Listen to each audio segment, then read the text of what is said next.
Hello বন্ধুরা, আসসালামু আলাইকুম। বইয়ের গল্প চ্যানেলে সবাইকে স্বাগতম। আশা করি সবাই ভালো আছেন। আজকে আমি পড়ে শোনাচ্ছি লেখক মির্জা এলিয়াদের লেখা মূল বই মৈত্রেয় এর বাংলা অনুবাদ লা নুই বেঙ্গলি এর 10ম পর্ব, অর্থাৎ শেষ পর্ব। আর সঙ্গে আছি মৌসুমী হাসান। খ্রিস্টমাস নাগাদ আমার কাছে হঠাৎ সারপ্রাইজ এলো। তাতে আমি বুঝতে পারলাম এখনও কিভাবে আমার খোঁজ খবর চলছে এবং আমার পক্ষে এখনও কলকাতায় ফেরা কতখানি বিপজ্জনক। আমার ব্যাংকের খোঁজ খবর করে বাচ্চু ইতিমধ্যে জেনে গেছে যে আমি এই পাহাড় অঞ্চলে আছি। সে নৈনিতালের পোস্টমাস্টার মশাইয়ের প্রযত্নে একটি চিঠি দিয়েছে। বাংলোর পরিচারক যখন আমার নাম লেখা খামটা আমার হাতে এনে দিল, তখন আমার বিশ্বাস হচ্ছিল না যে সত্যি চিঠিটা আমাকে লেখা। ও ভেবেছিল অ্যালেন দীর্ঘদিন হলো আর এখানে নেই, নিশ্চয় সব ছেড়ে ছুড়ে দিয়ে দূরে কোথাও চলে গেছে।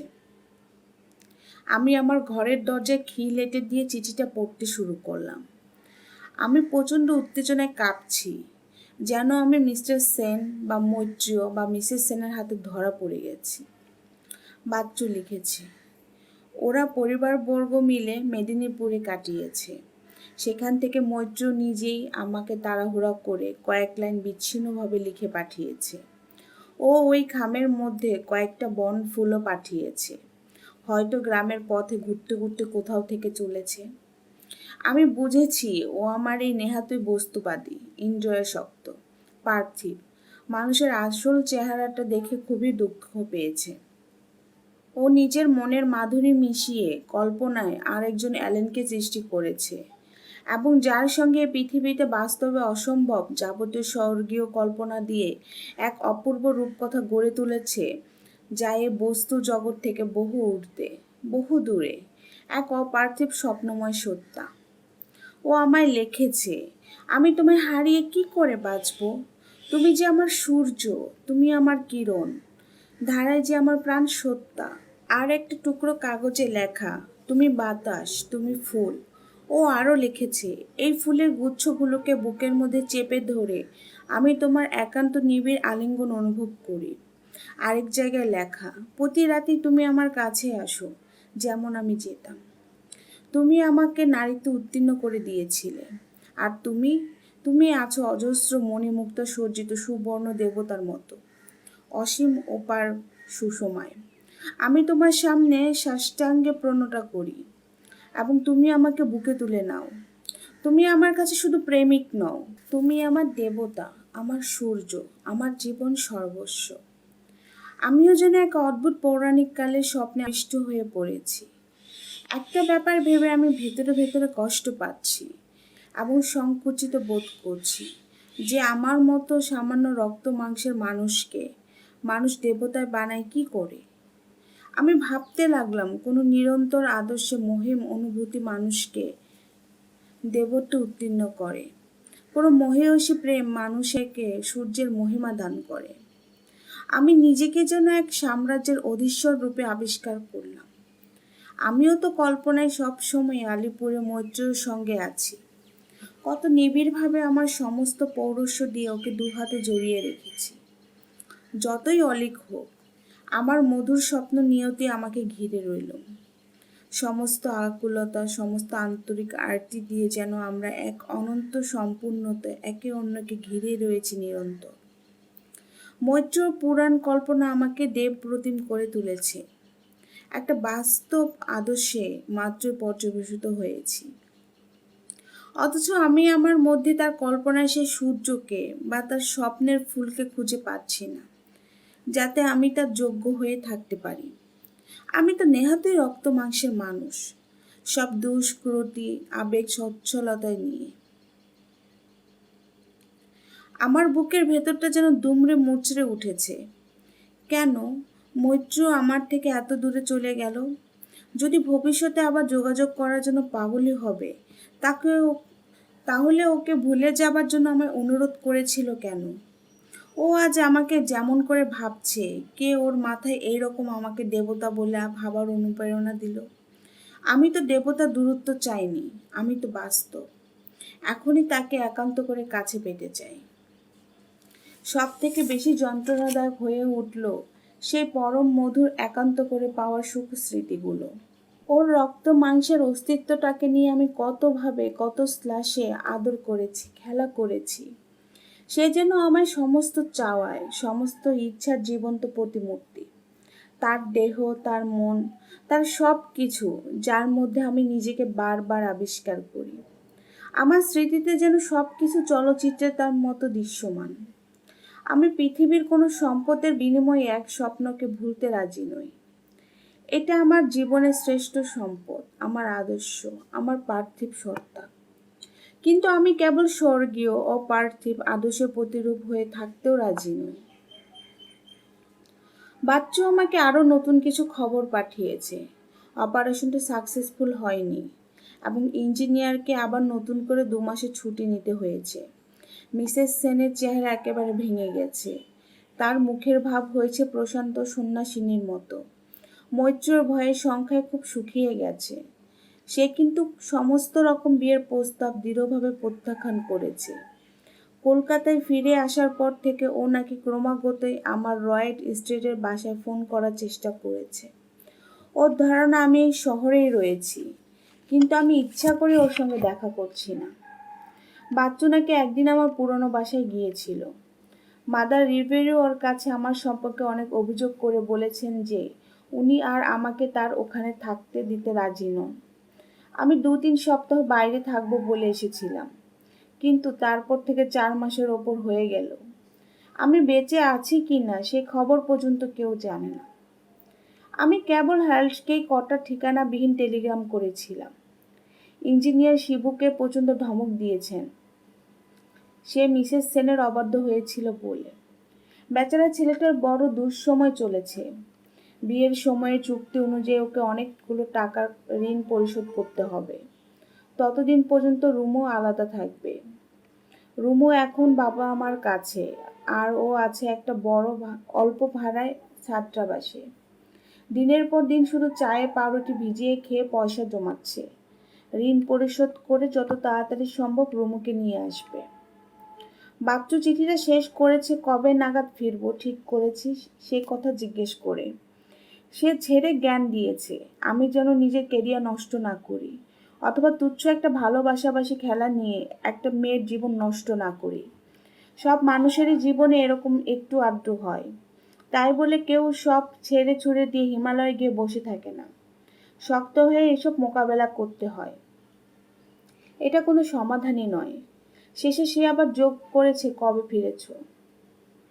আমারও ভেতর কয়েকদিন হলো এ প্রশ্নে ঘুরে ফিরে আসছে কবে ফিরছি, কিন্তু আমার কলকাতার জীবনের কথা আমি কিছুতেই ভাবতে বা মেনে নিতে পারছি না। তাছাড়া কলকাতায় ফিরে হবেই বা কি? আমার তো সেখানে কোনো কাজকর্ম নেই। আমাকে আমার আগের অফিস থেকে কোনো কাজের সার্টিফিকেট দেয়নি। কাজে নিষ্কর্মা বেকার হয়ে ওখানে গিয়ে কোনো লাভই নেই। আমার পকেট বরং এই নির্জন পাহাড়ে কম খরচে এখনো বছর খানেক থাকার অনুমতি স্বচ্ছন্দে দিতে পারে। কিন্তু তারপর আমি তো ফতুর হয়ে যাব। তখন আমার অনেক দূরে, যেমন জাভা বা অন্য কোথাও চলে যেতে হবে এবং সেখানে আবার নতুন করে জীবন শুরু করতে হবে। অবশ্যই এ ভাবা নেহাতি ভাবার জন্য ভাবা। সত্যি সত্যি আমি ভারতবর্ষ চলে যাওয়ার কথা মন থেকে মেনে নিতে পারছি না। নেহাতি যদি বিদেশে একটা চাকরি বাকরি না জুটে যায়। আমার সমস্ত কর্মক্ষমতা, সমস্ত উচ্চ আশা, জীবনের সমস্ত উদ্দেশ্যই যেন ব্যর্থতার পর্যবসিত হয়েছে, হারিয়ে গেছে। এখন সেসবের স্বপ্ন পর্যন্ত আমাকে দুঃখ এনে দেয়, দীর্ঘশ্বাস ফেলায়। বাংলোর বারান্দায় বসে বসে আমি কেবল পাইনের বন, পাহাড় দেখি, অবাস্তব কল্পনা করি আর ধ্যানমগ্ন হয়ে থাকি। এই সুন্দর অমলিন বনটার চাইতে মনোরম সুন্দর আর কিছুই নেই। অথচ কেউ তাদের প্রশ্ন করে না কেন তারা বাড়ে। কেউ তাদের অতুলনীয় সৌন্দর্যকে দুচোখ ভরে দেখে না। কেন কেন? আমি গাছ হতে চাই। গাছ হয়ে মহাসুখে শান্তভাবে হাওয়ায় ভরে দুলতে চাই গঙ্গার পাড়ে, জলের ধারে। আমার আর কোনো ভাবনা নেই, কোনো অনুভূতি কাজ করছে না, কোনো স্মৃতি আর ভারাক্রান্ত বা বিব্রত করছে না। জীবনের কোনো সাড়াই আর যাচ্ছে না, যা আমাকে আবার জনসমাজে ফিরে যেতে প্রলুব্ধ করতে পারে। আমি যেন পাথর হয়ে গেছি। উজ্জ্বল স্ফটিকের আলো আছে, উজ্জ্বলতা আছে, কিন্তু প্রাণহীন পাথর নিষ্প্রাণ। আমি আসার সময় একখানা বইও নিয়ে আসিনি। আমার মাথার মধ্যে কেবল কতগুলো ভাবনা কাজ করছিল, যাতে আমি নির্জন একাকিত্বের জীবনে কিছুটা স্বস্তি ও শান্তি পাই। আমার এই দীর্ঘ নির্জন বাসে কেবল সামান্য কয়েকজনের সঙ্গে কথা বলে আগ্রহী হয়েছি, যারা আমার সমান ব্যথায় বেথি, অথবা আমার চেয়েও গভীর অথচ প্রাণবন্ত স্বাধীন চেতা। চার দেয়ালের মধ্যে বন্দি থাকার চেয়ে আমি মুক্ত প্রকৃতির বুকে মুক্ত হয়ে ঘুরে বেড়াতে চাই। কিন্তু আসলে আমি নিজের কাছে সব দিক দিয়ে বন্দি। আমার ভাবনার জগতে কয়েকটা দিক নিষিদ্ধ প্রদেশ, যেমন 23শে অক্টোবরের স্মৃতি। মার্চের শুরুতে একদিন একটু বেশি রাতে হঠাৎ বাংলায় এক অজানা অতিথি এসে উঠল। ডাকাডাকিতে জেগে উঠে বাংলার পরিচালক তাকে একটি ঘরের ব্যবস্থা করে দিল। কিন্তু তার খিচুড়ি ভাষা এতই দুর্বোধ্য যে সমূহ বিপদ থেকে উদ্ধার করতে আমায় ডাক পড়ল। হিমালয়ান ফারের বিশাল কোটটা গায়ে চাপিয়ে বেরোলাম। আমাকে প্রায় এক মঙ্গোলিয়ান মাউন্টেনের বলে মনে হচ্ছে। বারান্দায় একটা লম্বা ইজি চেয়ারে এক ভদ্র মহিলা আদর্শ অবস্থায় বসে আছেন। দেখে বোঝা যাচ্ছে বেশ ক্লান্ত। ট্রেঞ্চ কোটে ঢাকা চেহারায় খেয়ালই করিনি তার চুলগুলো বাদামি লালচে এবং হাত দুটো বেশ বড়সড়। মাত্র কয়েকটা হিন্দুস্তানি শব্দ তার সম্বল। আমাকে দেখেই তার মুখটা উজ্জ্বল হয়ে উঠল স্বস্তিতে। এখনো তিনি হাঁপাচ্ছেন। তিনি জানালেন যে তিনি রানীক্ষেত্র থেকে হাঁটতে হাঁটতে এসেছেন। পথ হারিয়ে ফেলে নানা দিক দিয়ে ঘুরতে ঘুরতে একটা বেশ বড় ঝর্ণা পেরিয়ে শেষে এই বাংলো খুঁজে পেয়েছেন। তিনি আমায় তার এই একা দুঃসাহসিক অভিযানের কথা বিশদভাবে বললেন। শুনে বুঝলাম কাজটা তার উচিত হয়নি। তার নাম জেনি আইজ্যাক। আসছেন দক্ষিণ আফ্রিকার কেপ টাউন থেকে এবং বেশ কয়েক মাস ভারতবর্ষে ঘুরে বেড়াচ্ছেন। তিনি হিমালয়ের বুকে একটা কেমন ধর্মস্থান খুঁজে বেড়াচ্ছেন, যেখানে তিনি ঈশ্বরের সন্ধান পেতে পারেন। প্রথম কথাতেই বুঝলাম তিনি এ জগৎ সম্পর্কে খুবই নিস্পৃহ, শান্ত, স্থির। ওই একটি উদ্দেশ্য ছাড়া তার আর জগতের কোনো কিছুর প্রতি আকর্ষণ নেই। বাংলার পরিচারক বারান্দার বড় আলোটা জ্বালাতে আমি তাকে আরো ভালো করে দেখতে পেলাম। তিনি ওই নিতান্তই তরুণী, নীল চোখ, সুন্দর গোর মুখ, কিন্তু একেবারে ভাবলেশহীন। বেশ লম্বা চওড়া চেহারা, গলার স্বর যেন ছোট মেয়ের মতো। হাত দুটো বেশ লম্বা, বিশাল বুক, রীতিমতো স্বাস্থ্যবতী। পরনে ইউরোপীয় ঔপনিবেশিকের বিচিত্র পোশাক, পুরো মাউন্টেনিয়ারের চেহারা। ঠান্ডায় প্রায় জমে গিয়েছিলাম। পরিচারক বেশি করে চা এনেছিল, তিনি সবটাই খেয়ে ফেললেন এবং মাঝে মাঝে আমার প্রশ্নের উত্তর দিতে থাকলেন। তিনি প্রায় 8 ঘন্টা দুদিন ধরে হেঁটেছেন। তিনি হেঁটে রবীন্দ্রনাথ মন্দিরে যাবার জন্য বেরিয়েছেন। প্রায় 30 দিন একদিক ওদিক ঘুরে মাইলখানি পৌঁছান। পথের দিশার কথা শুনে আমি চমকে গেলাম। ও পথটাতে এখনো পুরো বরফে ঢাকা। ঘন কুয়াশার মধ্যে জমাট ঠান্ডায় হাঁটতে গিয়ে তিনি পথ হারিয়ে ফেলেন। ওকে এখন হরিদ্বার হয়ে যেতে হবে বলে জানালাম। মোটামুটি আমার যতটা জানা আছে সেটাকে মূলধন করে বললাম। ওকে প্রথম কোটদ্বারায় যেতে হবে, সেখান থেকে ট্রেনে হরিদ্বার হয়ে যাবে। তিনি আমায় জিজ্ঞেস করলেন আমি ওইসব জায়গায় যাচ্ছি না এখন বেশ কিছুদিন এই বাংলোতেই থাকব। বড় সমস্যাজনক প্রশ্ন। আমি শুকনো অনাগ্রহী গলায় জবাব দিলাম, আমি এখনো কিছু ঠিক করিনি, তবে মনে হচ্ছে কিছুদিন থেকে বিশ্রাম নেব। তাছাড়া এই নির্জন পাহাড়ে সুন্দর পাইনের বন আমার বেশ ভালো লেগে গেছে। এখানে বড় একটা কেউ আসে না। পরের দিন আমি প্রতিদিনের নিয়ম মতো সকালে বেরিয়ে গেলাম। পাহাড়ে, বনে, এই মাথা থেকে ও মাথা পর্যন্ত কেক, রুটি যা ছিল খেয়ে, ঝর্ণার জল যতটুকু সম্ভব মুখে দিয়ে বেশ রাত করে বাংলায় ফিরলাম। ঢুকতেই পরিচালক জানালেন মেম সাহেব অসুস্থ হয়ে পড়েছেন এবং আমি ফিরলে দেখা করতে বলেছেন। বেচারা জেনি আইজ্যাক তার 2-4টে হিন্দুস্তানি শব্দের বিদ্যে নিয়ে নিশ্চয়ই খুব ফাঁপড়ে পড়েছিলেন। আমি ওর দরজায় টোকা দিলাম। জ্বরের ঘরে বসে যাওয়া গলার ভেতরে যাওয়ার আওয়াজ পেলাম। বুঝলাম তিনি রীতিমতোই অসুস্থ। আর শঙ্কিত হলাম যে পাহাড়ি জ্বরের প্রকোপ এখন বেশি, বড় পাজি রোগ। জ্বরে কাঁপছেন কিন্তু ভয় পাননি। তিনি আমাকে প্রয়োজনীয় হিন্দুস্তানি কথাবার্তার একটা তালিকা করে দিতে অনুরোধ জানালেন। 1 কাপ কোকো খেতে চাইলেন। পরিচারক ভাষা না বোঝার ফলে কিছুই আনতে পারেনি। আশ্চর্য, এই নির্জন পাহাড়ের বুকে একেবারে একা, এখানকার ভাষা জানা নেই, পথের হদিশ জানা নেই, কোন দিক থেকে সাহায্য পাবার কোনো সম্ভাবনা নেই। তবু কত নিশ্চিন্ত নির্ভীক এই অসুখের মধ্যেও। তিনি আমায় জানালেন গত 2-3 সপ্তাহ ধরে তার এই রকম ঘুরে ফিরে জ্বর আসছে। তিনি অসুস্থ হয়ে আলমোড়ার এক ভুটানির কুঁড়ে ঘরে আশ্রয় নিয়েছিলেন, কিন্তু তার মনে ভয়ের লেশ মাত্র নেই। আমি তাকে বললাম, এভাবে কিছু না জেনে শুনে অপ্রস্তুতভাবে ভারতবর্ষের বনে পাহাড়ে ঘুরে ফেরা উচিত হয়নি। তিনি বোধহয় লজ্জা একটু লাল হয়ে উঠলেন, কিন্তু ঠান্ডা গলায় উত্তর দিলেন, আমিও অন্তত ব্রহ্মকে খুঁজে বেরিয়েছি। আমি এক বিরাট হাসিতে ফেটে পড়লাম। ব্যাপারটা আমার কাছে খুবই হাস্যকর, মজাদার মনে হলো, কিন্তু পরক্ষণে আমায় নিজেই থেমে যেতে হলো। ভদ্রমহিলার কোনো উত্তেজনার বালাই নেই। এমন আত্মমগ্ন, ঠান্ডা, অনুত্তেজিত, জগতের প্রতি সম্পূর্ণ বিরাগী মহিলা আমি কখনোই দেখিনি। তারপর তার গলায় ব্রহ্ম কথাটি শুনে মনে হলো সারা পৃথিবীতে ভারতবর্ষের এই মিষ্টি নাটকীয় কথাটা বেশ ভালোই ছড়িয়েছে। আর তার সঙ্গে এই অঞ্চলের অল্প, অথচ আমি তো দীর্ঘদিন এখানে ঘুরে বেড়াচ্ছি। আমি এই প্রসঙ্গে এড়াতে চেষ্টা করলাম। আমি তাকে মহাত্মা গান্ধী আর ভারতবর্ষের স্বাধীনতা আন্দোলনেরও প্রশ্ন করলাম, অবান্তর প্রশ্ন। আমায় কেউ জিজ্ঞেস করলে আমি নিজেই বাতিল করতাম। তিনি বললেন, এটা ইংরেজদের ব্যাপার, তার কিছু মন্তব্য করার নেই।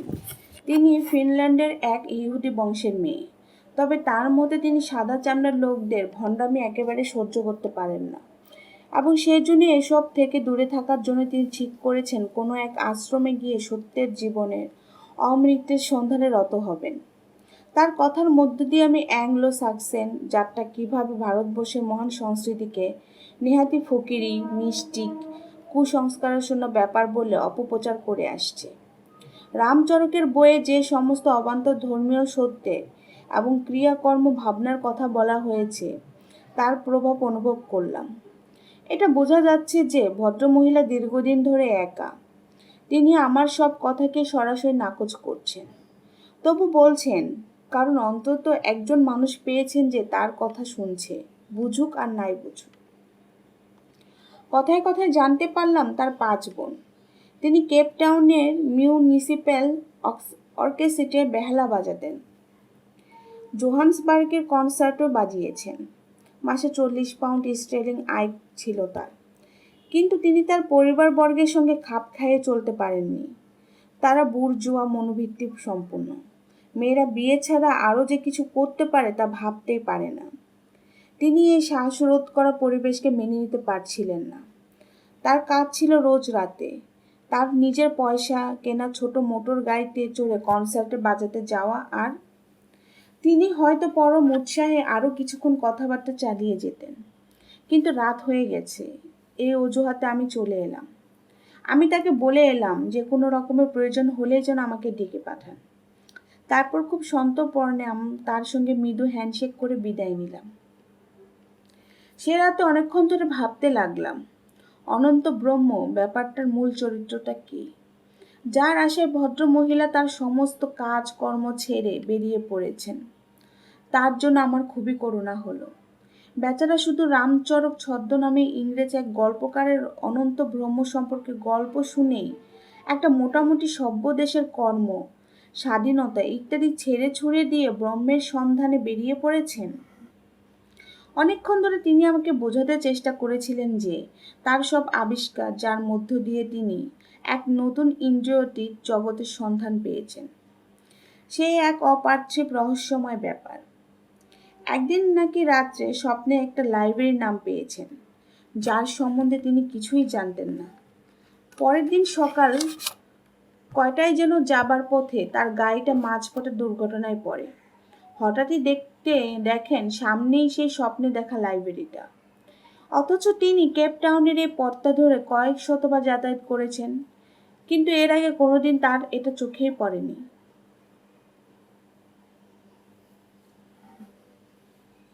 তিনি তার ভেতরে ঢুকে প্রচুর ধর্মীয়, আধ্যাত্মিক ও যোগ সম্পর্কে বই দেখতে পেলেন।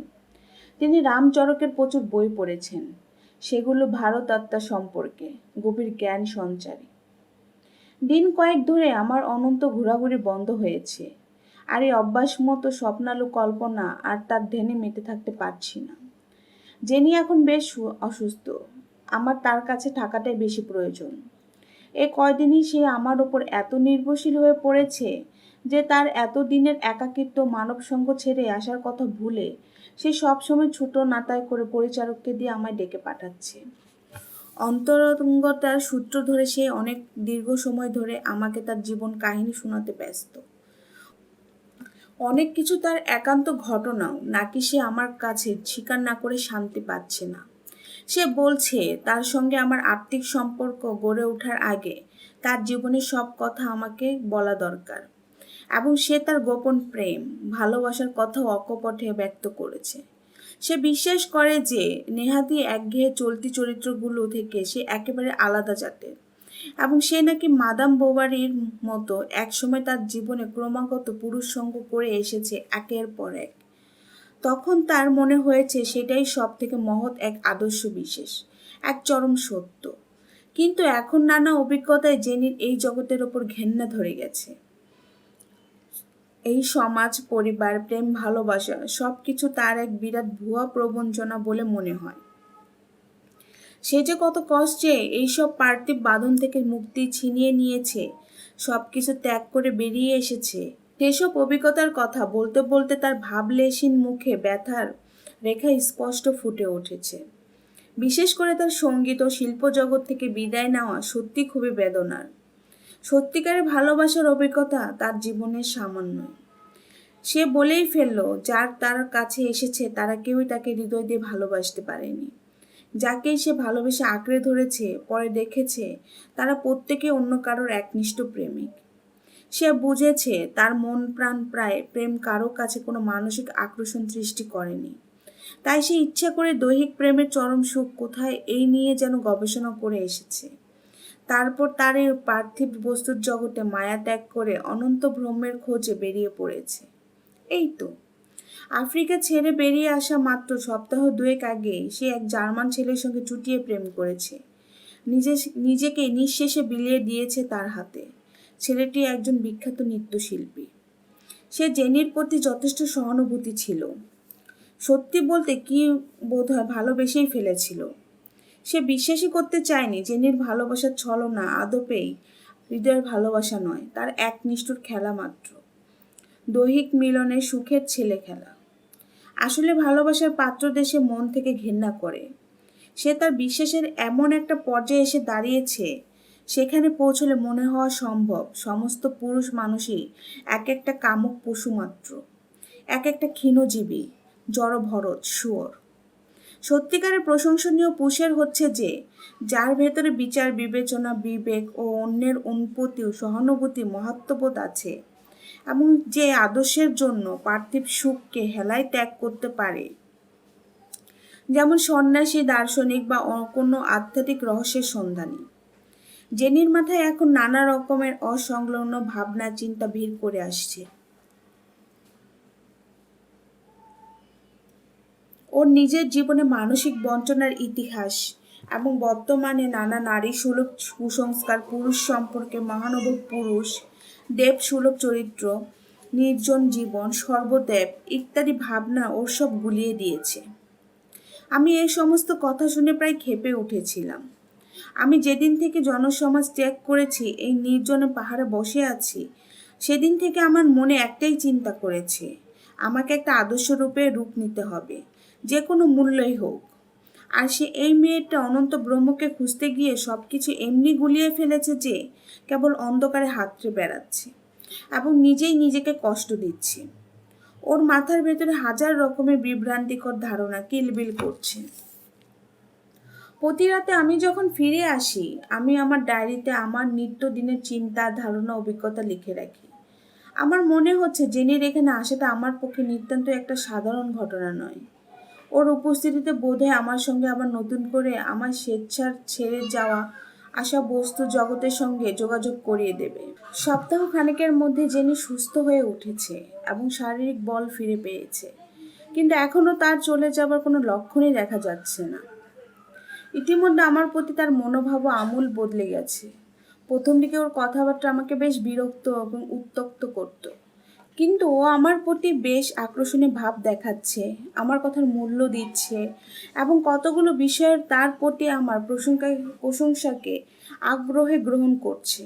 এক কথা, ওর ভেতর দিয়ে আমি আবার আমার ইউরোপীয় মূল্যবোধকে যাচাই করে নিচ্ছি, কারণ আমিও তাদের ফেলেই দূরে এসেছি। হয়তো আবার তাদের মধ্যে ফিরে যেতে হবে কিছু দিনের মধ্যে বা অনেক দিন পরে, কিন্তু আমার এবং আমার নতুন তরুণী বান্ধবীর স্বার্থে এই যাচাই হয়ে যাওয়াটা জরুরি ছিল। সেদিন ওর ঘরে ঢুকতে গিয়ে আমি রীতিমতো শঙ্কিত হয়ে হয়ে মেরে দাঁড়িয়েছিলাম। ঘরের মধ্যে জেনি তখন প্রায় নগ্ন অবস্থায়। আমি অস্বীকার করব না, সেদিন আমি উত্তেজনা এড়াতে পারিনি।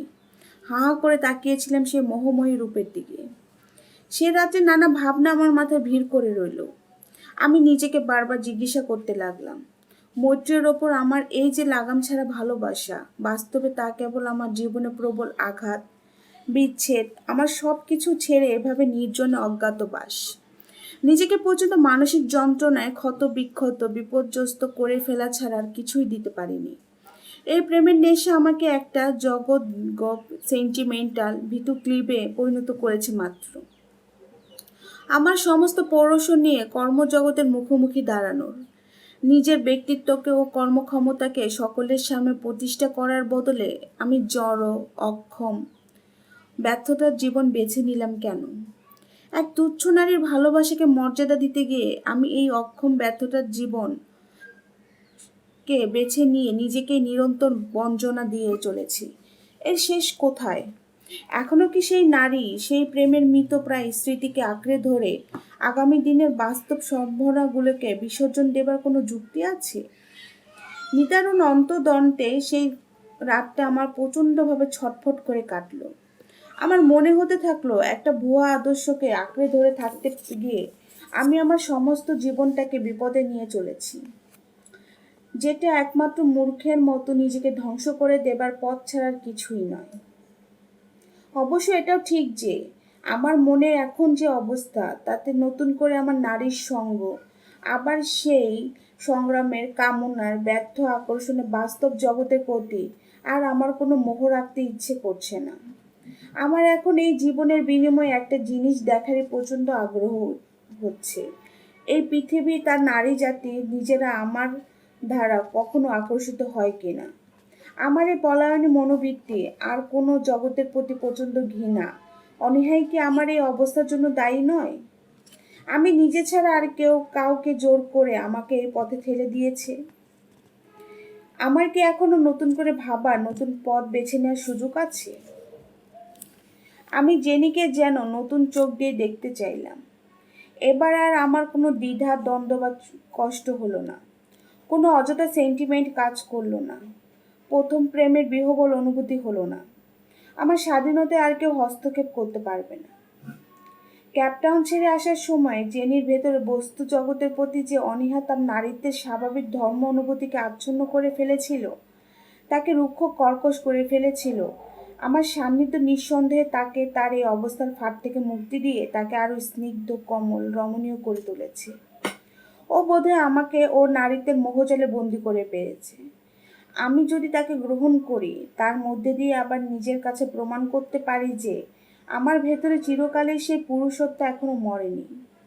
আমার সমস্ত দোষ, ত্রুটি, ক্ষুদ্রতা, উজ্জ্বল অনুভূতি নিয়ে আমি একটা মানুষ। আবার যদি পৃথিবীর মুখোমুখি গিয়ে দাঁড়াই, আমাকে তো বাধা দেবার কেউ নেই। আমি এ যাবৎ যা করে এলাম তার বিপরীত করার সম্পূর্ণ অধিকার আমার আছে। আমার স্বীকার করতেই হবে যে জেনি ক্রমশ আমার কাছে আরো কোমল, আরো স্নিগ্ধ, আরো বেশি করে নারী হয়ে যাচ্ছে। সে আমার সঙ্গে ধর্ম প্রসঙ্গ নিয়ে আলোচনা সীমাবদ্ধ রেখেছে। তিব্বতের রহস্য সম্পর্কে জানতে প্রচণ্ড আগ্রহী, কিন্তু আমি বুঝতে পারছি যে ওটা ওর একটা ছল মাত্র। তার চোখ দুটো আরো ভাসা ভাসা, অর্ধনিমৃত হয়ে উঠেছে যেন কি এক আরামের মধির নেশায়। তার গলা সুরে এক উষ্ণ আবিল সুর, যেন অনেক বেশি রহস্যময় হয়ে উঠেছে ও। মাঝে মাঝে ও সামান্য কথায় উচ্চকিত হয়ে হেসে খুন হচ্ছে। কারণে অকারণে আমার মুখের সামনে পরম যত্নে চকলেটের কাপ তুলে ধরেছে। সবচেয়ে বড় কথা, যখন সে প্রথম এলো তখন তার মুখে মেয়েলি প্রসাধনের চিহ্ন মাত্র ছিল না। এখন সে মুখে পাউডার মাখছে, সুন্দরভাবে মেকআপ করছে, সাজছে। সে অনর্গত আমার কাছে জানতে চাইছে আমি এই নির্জন জগতে একা একা পড়ে আছি কেন, আমার হাতে এই কালচে পাথরে বসানো আংটিটা কে দিয়েছে ইত্যাদি। সবচেয়ে মজার কথা হলো, জেনিকে দেখে এবং ওর সঙ্গে কথা বলার মধ্যেও আমি মৈত্রেয়র আভাস পাচ্ছি। আমার অন্তরে এখনো নিরন্তর একটি প্রশ্বাস শ্বাসে মৈত্রেয়র অধিষ্ঠান। যখনই আমি কল্পনা করতে চাইছি যে আমি কোনো নারীর সঙ্গে উপভোগ করছি, যেমন হাতের কাছে জেনি তো রয়েছে, তখনই আমার ভেতর থেকে টের পাচ্ছি যে সেটা আমার পক্ষে একেবারে অসম্ভব। ভালোবাসার প্রতিটি অভিব্যক্তির মধ্যে একটি দুরু দুরু শিহরণের ভাব থাকে, কিন্তু আমার পক্ষে আর সেই ভাব ফিরে পাওয়া অসম্ভব। মৈত্রেয় আমার প্রাণ, মন, সমস্ত সত্তাকে এমনভাবে ঘিরে আমাকে আচ্ছন্ন করে রেখেছে যে তার স্মৃতি আমাকে কোনো কিছুর দিকে তাকাতে পর্যন্ত দিচ্ছে না। সর্বত্র সে এসে দাঁড়াচ্ছে মূর্তিময়ী হয়ে, আমার যে কোনো ভুল ত্রুটির সম্ভাবনাকে শাসন করছে। আমার পৌরুষের সম্মান যাতে রাত ধুলায় লুটিয়ে না পড়ে, তাহলে আমি কি করব? আর অ্যালয়েজ বা আবেলার মতো দুর্মদ্য দুর্দমনীয় হতে পারবো না এই জীবনে। আমার যে আবার স্বাধীনভাবে সবকিছু ভাবতে ইচ্ছে করছে, আবার একবার পরখ করে দেখতে ইচ্ছে করছে মৈত্রেয়র পরে আরও একবার কাউকে নির্দ্বিধায় ভালোবাসতে পারি কিনা, নতুন প্রেমের জোয়ারে আর একবার ভেসে যেতে পারি কিনা। কিন্তু আমার পক্ষে আবার পুরনো সংস্কার ভেঙে নতুন করে চলার পথে বাধা হয়ে দাঁড়াচ্ছে আমারই কতগুলো বিভ্রান্তিকর মনোভাব। আমি যেন কিছুতেই নতুন অভিজ্ঞতাকে ঝুঁকি নিতে সাহস পাচ্ছি না, বাধার শেকল ছিঁড়তে পারছি না। আমি কি সত্যি নিজেকে বুঝতে ভুল করছি? জেনি আগামী সোমবার চলে যাবে ঠিক করেছে। ও রানীক্ষেত্র থেকে একটি কুলি পাঠাতে লিখে দিয়েছে।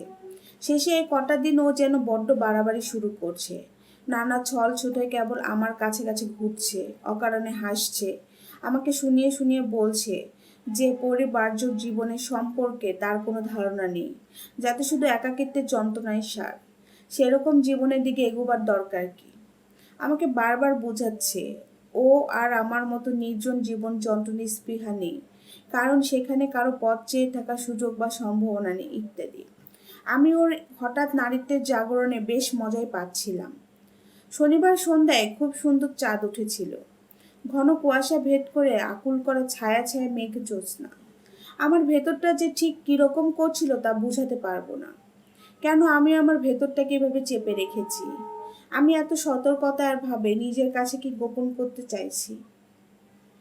আমি ঠিক করে ফেললাম আজ এই বারান্দায় বসে ওকে মৈত্রেয়র সমস্ত কাহিনী শোনাবো। কাহিনী বলতে বলতে মাঝরাত পেরিয়ে গেল। সেই প্রচণ্ড ঠান্ডায় জেনি আর আমি তখনও বসে আছি বারান্দায়। একটু চা খেয়ে চাঙ্গা হয়ে নেবার জন্য আমরা দুজনে ওর ঘরে ঢুকলাম।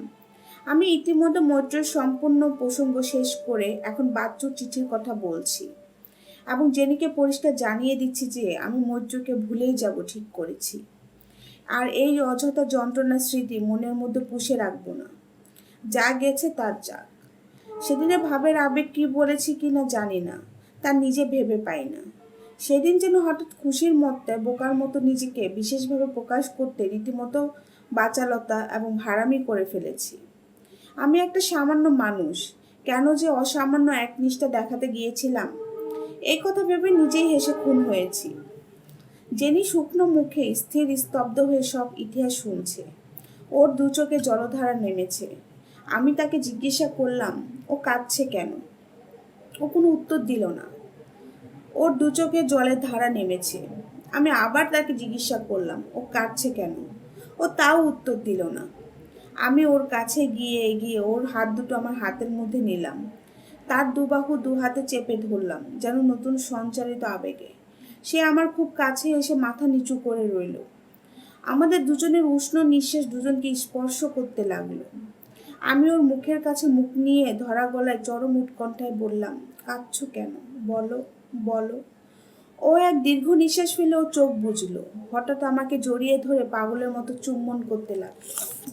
প্রচণ্ড আনন্দ আর উত্তেজনায় আত্মহারা হয়ে আমি ঘরের দরজায় খিলটা লাগিয়ে দিলাম। ডায়েরির পরবর্তী পাতাগুলোয় মনে হচ্ছে আর মৈত্রর ইতিহাস ভরে রাখতে পারবো না। এইসব স্মৃতির বোঝা টেনে বয়ে বেড়ানোর আর কোনো প্রয়োজনই দেখছি না।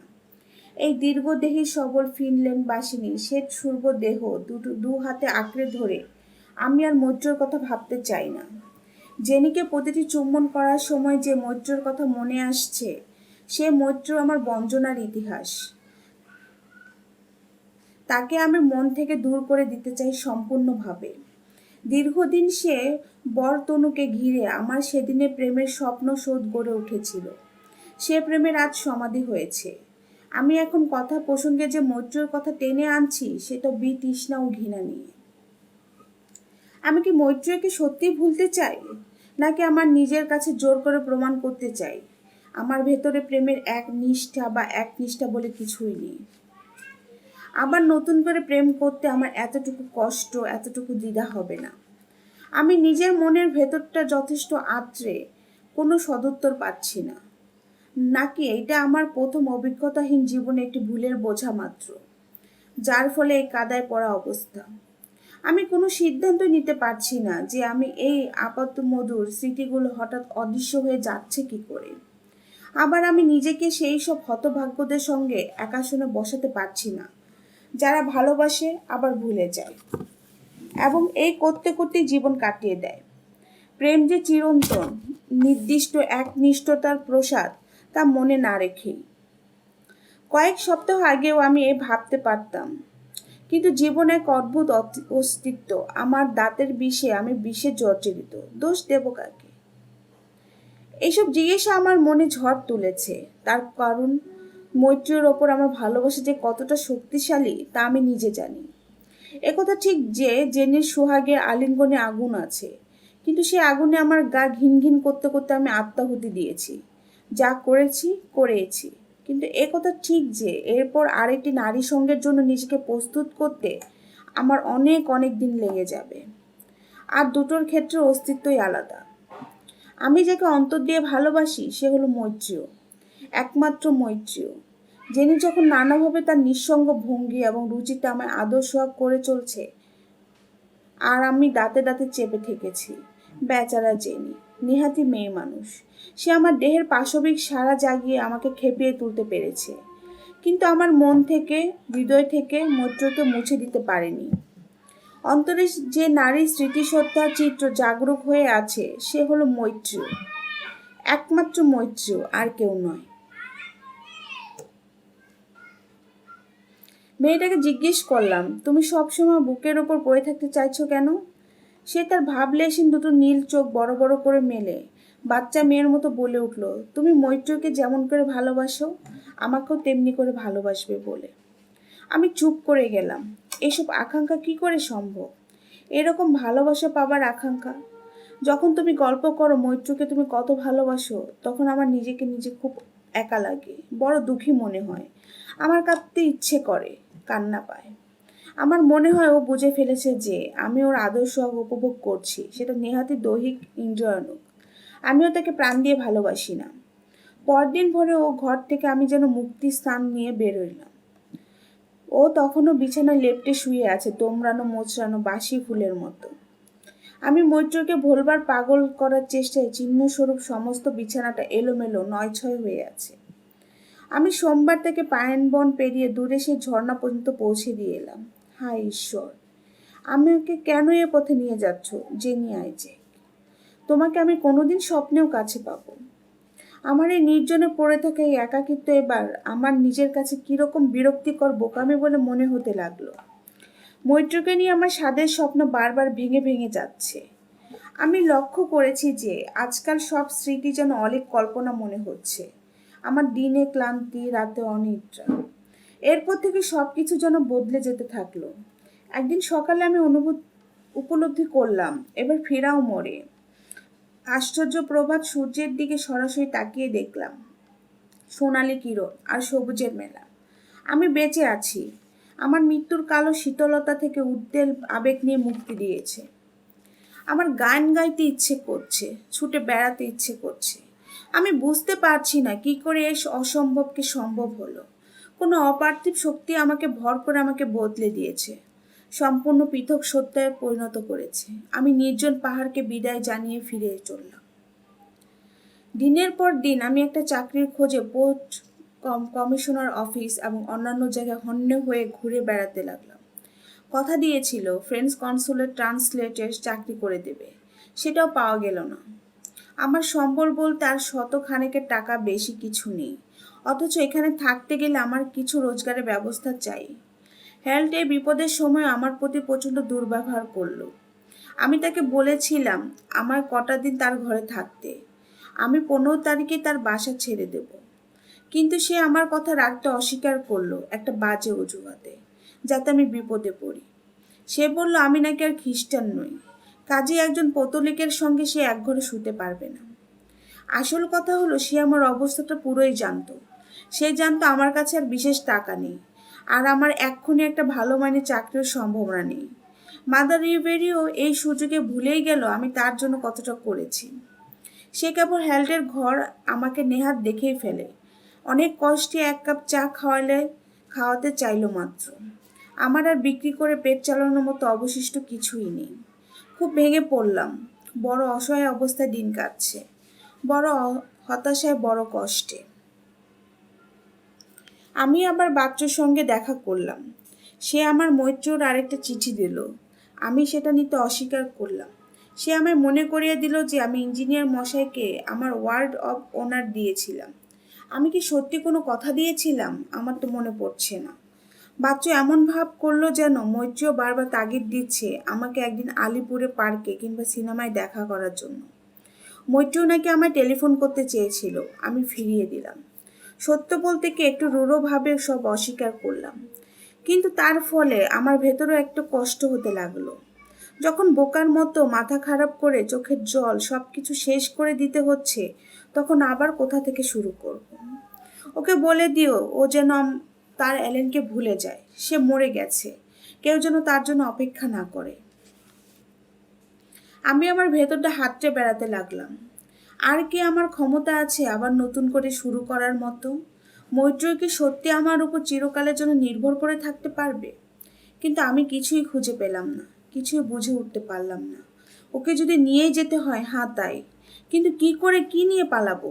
কি করে আবার আলিপুরে বাড়িতে ঢুকবো? কি করে মিস্টার সেনের সৈন্য দৃষ্টি এড়াবো? হয়তো আবার নানা রকমের ঝামেলা বাঁধবে, হয়তো আবার বোধহয় কেউ মূল্যই দিবে না, হয়তো নিজেই আর আমায় বুঝবে না, আমার ওপর আর ভরসা করতে পারবে না। আমি জানি না, আমি কিছুই জানি না। আমার এখন কেবল একটাই ইচ্ছে, ও আমায় ভুলে যাক, ও যেন আমার জন্য কষ্ট না পায়। আমাদের ভালোবাসা চিরজন্মের মতো শেষ হয়ে গেছে। কাল ভোর থেকে টেলিফোনটা বেজেই চলেছে, কেবল একই কথা ভেসে আসছে, অ্যালেন কোথায়? আমি একটু ওর সঙ্গে কথা বলতে চাই। ওকে একটু বলে দিন ব্যাপারটা খুবই জরুরি। ওর বান্ধবী মৈত্রীও ফোন করেছে। শেষ পর্যন্ত আমার ধৈর্যের ভাত ভাঙল। ফোন ধরতেও বলল, অ্যালেন এক্ষুনি চলে আসো, এই কালামুখীর সঙ্গে তোমার এতদিনের সম্পর্ক শেষ করে দিয়ে যাও।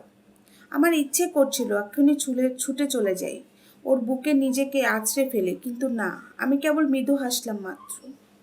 একটা বুনো অভিমান যেন আমার পেয়ে বসেছে। আমার যন্ত্রণা ক্রমশ তুঙ্গে উঠেছে, আরও তুঙ্গে উঠুক, যতক্ষণ পর্যন্ত আমার সহ্যের সীমা ছাড়িয়ে না যায়। তারপর হাঁটু গেড়ে বসে বলবো, ভগবান, যথেষ্ট হয়েছে।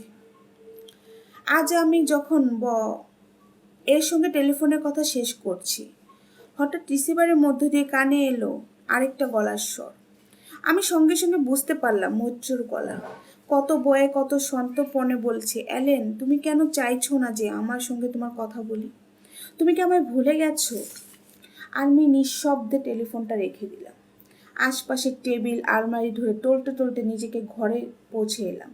ওহ ভগবান, কেন কেন আমি ওকে ভুলতে পারছি না? কেন এই যন্ত্রণার আগুন কিছুতেই নিচ্ছে না? আমি এমন একটা কিছু করতে চাই যাতে মৈত্র আমাকে ভুল বোঝে, আমার উপর বিরক্ত হয়, যা ওকে আমার জোর করে ভোলার চেয়ে সুযোগ করে দেবে। আমি আরেকটা মেয়ের সঙ্গে মিশবো ঠিক করেছি, সে গার্ডি। আমি আলিপুর বাচ্চুর সঙ্গে দেখা করে কথাটা বলে এলাম। বার্মা অয়েল কোম্পানির সঙ্গে কথাবার্তা অনেক এগিয়েছে। ওরা একজন এজেন্ট চাইছে। মনে হচ্ছে আমি পোস্টটা পেয়ে যাব। আমার পাওয়াটাও খুবই দরকার। সেদিন সারা দুপুর ও বিকেল টেকনিক্যাল ইনস্টিটিউটের লাইব্রেরিতে ফ্লুয়েল এজেন্টের কাজকর্ম সম্পর্কে প্রচুর পড়াশোনা করলাম। এদিকে পুলিশও আমার ব্যাপারে এই নিয়ে দুবার আগ্রহী হয়েছে। ওরা ইউরোপিয়ান বেকারদের এখান থেকে ধরে ধরে আবার দেশে চালান করে দিচ্ছে। আমাকেও যদি দেয় তাহলে তা হবে আমার পক্ষে নিষ্ঠুরতম পরাজয়। আজ আমার কাগজপত্রগুলো ঘাঁটতে ঘাঁটতে হঠাৎ মৈত্রর একটা চিঠি বেরিয়ে এলো। চিঠিটা অজ্ঞাতনামা কেউ লিখেছে ওকে, ওর জন্মদিনে শুভেচ্ছা জানিয়ে। সঙ্গে একটা বিশাল ফুলের তোড়াও ছিল। চিঠিটা পড়ার একদম ইচ্ছা ছিল না আমার। পরে এক অদম্য ইচ্ছা আমাকে পেয়ে বসলো।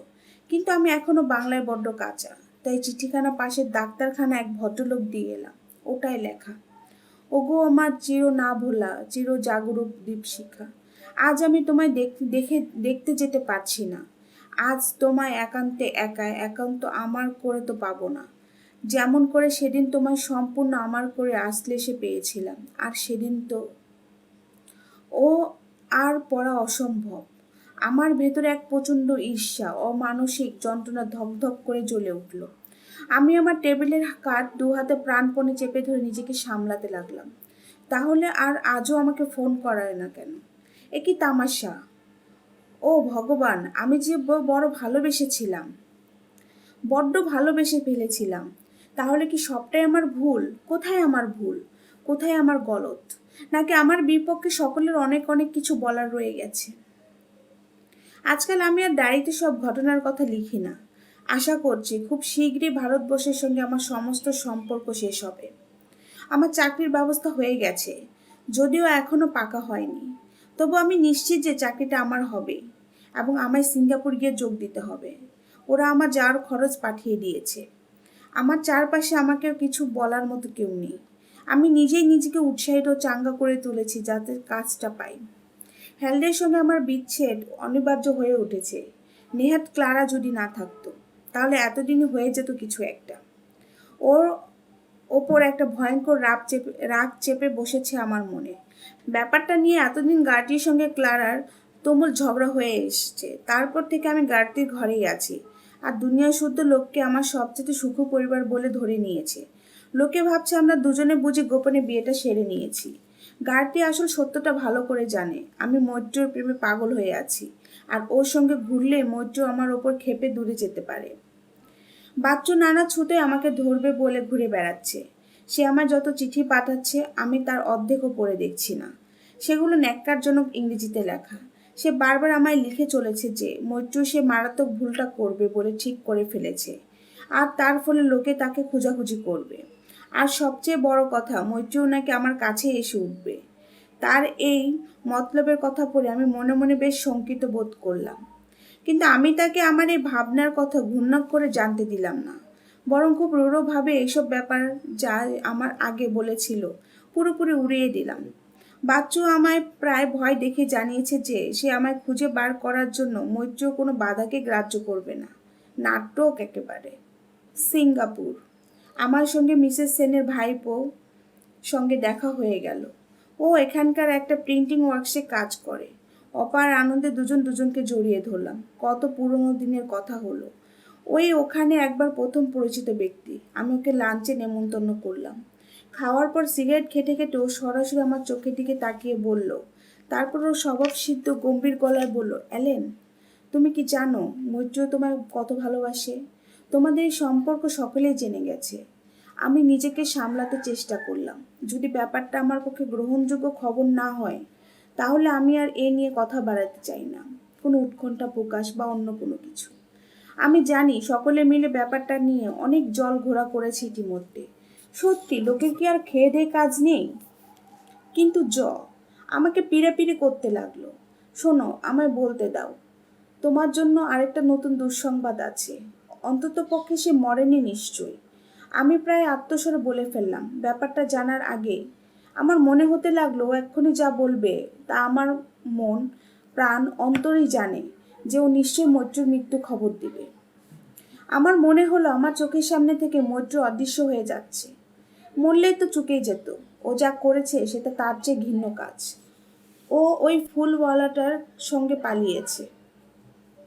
আমার মনে হলো চিৎকার করে কেঁদে উঠি, দাপাদাপি করি, প্রচণ্ড হাসিতে ফেটে পড়ি। আমি টেবিলের কোণা দুটো চেপে ধরে নিজেকে কোনো রকম সামলালাম। মনে হচ্ছিল চোখের সামনে অন্ধকার, আমি অজ্ঞান হয়ে যাব। আমার করুণ অবস্থা দেখে আমায় সান্ত্বনা দিতে লাগলো। সত্যি ও যা করেছে তা আমাদের সকলের কাছে যথেষ্ট দুঃখের বিষয়। ছোট মা প্রায় দুঃখে পাগল হয়ে যান। মৈত্রীকে ধরে মেদিনীপুরে আটকে রাখা হয়েছে। ব্যাপারটা গোপন রাখার চেষ্টাই হয়েছিল, তবে এখন প্রায় সবাই জেনে গেছে। আমি ওকে জিজ্ঞেস করলাম ওরা ওকে খুব অত্যাচার করেছে কিনা। মিস্টার সেন তো ঠিক করেছেন, ওকে আর এই বাড়ির দরজা ডেঙোতে দেবে না। বলেছেন মৈত্রর পালানোর জন্য যে দায়ী তাকে পেলে উনি টুকরো করে ফেলবেন। সকলে চেয়েছিল ওর পড়াশোনা করবে। আমি ঠিক জানি না, বোধ হয় ফিলোজফি। ও ব্যাপারটা চেপে রাখতে চেয়েছিল, কিন্তু তা সবাই জেনে ফেলেছে। কে ওকে ঘরে নেবে? মৈত্রীও খুব চিৎকার চেঁচামেচি করছে। আমায় কুকুরের মুখে ফেলে দিলে না কেন, রাস্তায় বার করে দিলে না কেন, যাচ্ছে তাই ব্যাপার। আমি জানি এটা মৈত্রীও খুব ভুল করেছে, কিন্তু এছাড়াও আর কি বা করতে পারত। ঘন্টার পর ঘন্টা আমি ভেবেই চললাম, কিন্তু ভেবে কিছুই ঠিক করতে পারলাম না। আমি কি নরেন্দ্র সেনকে টেলিগ্রাম করব, মৈত্রকে লিখব? আমি বুঝতে পারছিলাম মৈত্র এই ভুলটা আমার জন্য করেছে। বাচ্চু যে চিঠিগুলো আমায় এনে দিয়েছিল সেগুলো সব যদি খুঁটিয়ে পড়ে দেখতাম, হয়তো তার মধ্যে ওর কোনো প্ল্যান লেখা ছিল। আমার ভেতরটা জ্বলে যাচ্ছে, চিরে টুকরো টুকরো হয়ে যাচ্ছে। আমি সব কিছু লিখে রাখবো, সমস্ত কিছু। উত্তেজনার বসে আমি কোথাও একটা বিরাট ভুল করে বসিনি তো? আমার ভালোবাসার মূল্যবোধ নিয়ে আমায় কেউ বোকা বানায়নি তো? কেন আমি বিচার বিবেচনা না করে সব কিছু বিশ্বাস করতে গেলাম? কি জানি আমি। আমার প্রচণ্ড ইচ্ছে করতে লাগলো মৈত্রকে একবার অন্তত চোখের দেখা দেখি, কিন্তু জানুয়ারি থেকে ফেব্রুয়ারি 1933। এই ছিল আজকের উপন্যাস লানুই বেঙ্গলির শেষ পর্ব। কেমন লাগলো অবশ্যই তা লাইক কমেন্ট দিয়ে জানাবেন। ভালো লাগলে বন্ধুদের সাথে শেয়ার করবেন। আর যদি আমার চ্যানেলটি কেউ নতুন শুনে থাকেন অবশ্যই সাবস্ক্রাইব করবেন। সবসময় ভালো থাকবেন, আশেপাশের লোকদেরকে ভালো রাখবেন। আল্লাহ হাফেজ।